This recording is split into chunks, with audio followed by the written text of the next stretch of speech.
Dopoledne plné zábavy a her prožili děti z Bruntálské základní školy Petrin. Probíhala zde akce v rámci projektu Find Your Way.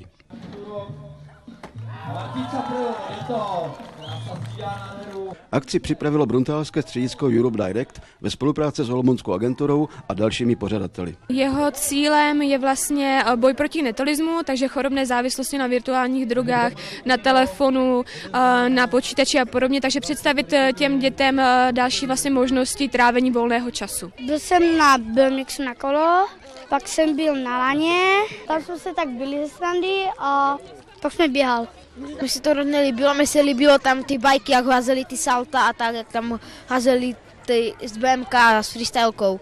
Ten slalom a líbilo se mi ještě tady ty rampy.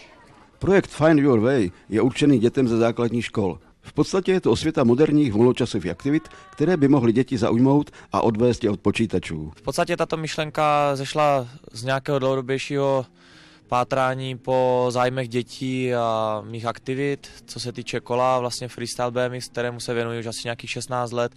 A projekt vlastně financuje, nebo spíš zaštiťuje Europe Direct, což je informační